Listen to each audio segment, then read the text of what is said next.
Welcome to Explain America. I'm your host, Kyle Becker. So are we going to get accountability for Dr. Anthony Fauci?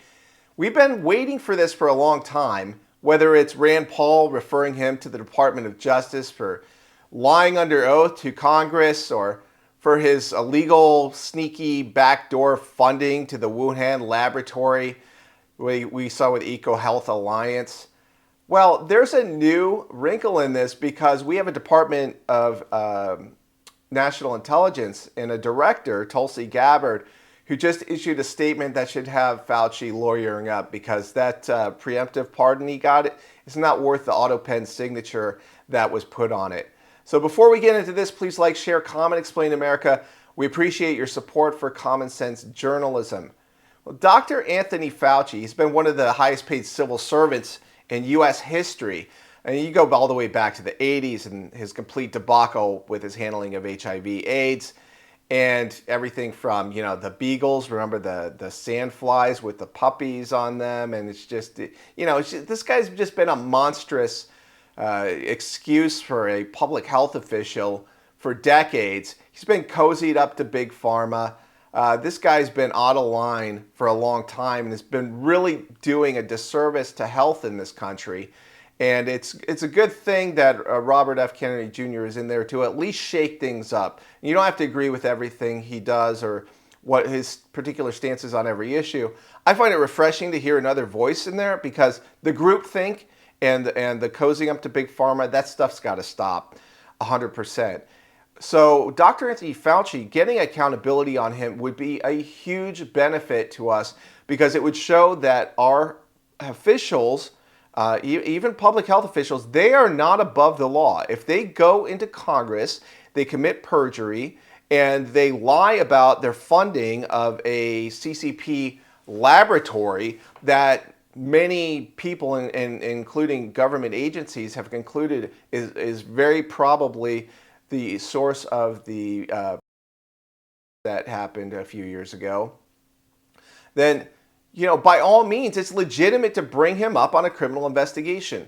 Well, one of the things that happened at the end of the Biden administration is Fauci got a preemptive pardon.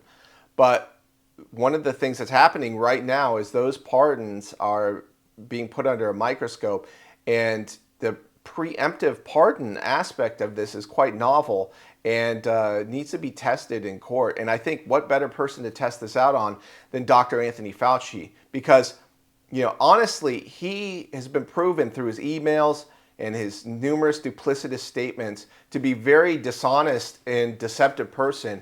And we need public health officials and all officials to be trustworthy, honest, and forthright with the American people. This is not going to happen unless there are penalties for lying to us, for defrauding us, for misleading us. We need to have the rule of law put in place as guidelines to keep these officials in the box and doing the right thing for the American people. So if you have any thoughts on this, please like, share, comment, Explain America.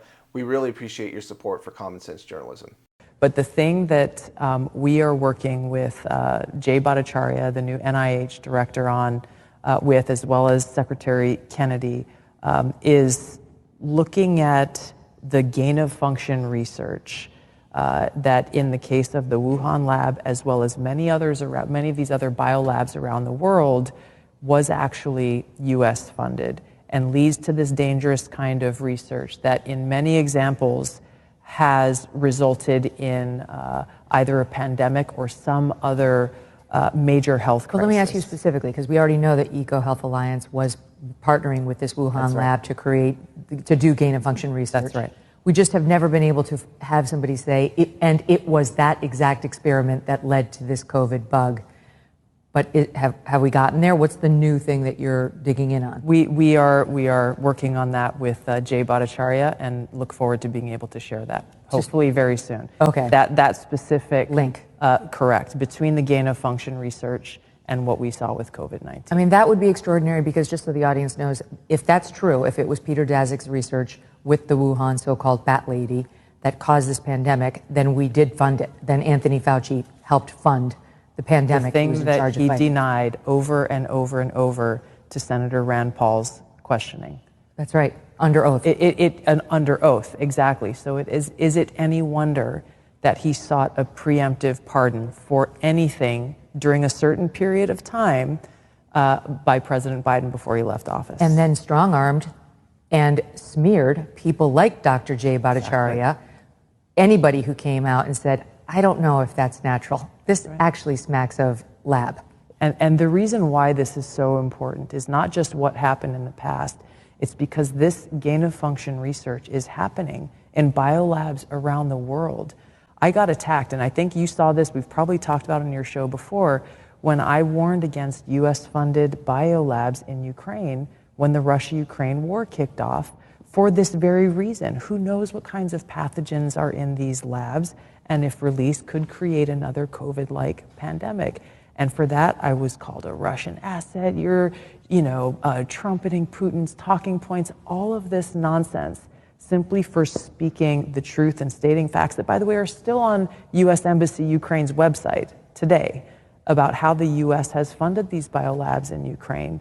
But my point is, in order to prevent another COVID-like pandemic or another major health incident that could affect us in the world, we have to end this gain-of-function research and provide the evidence that shows exactly why and how it's in our best interest, the American people's best interest, to bring about an end to it.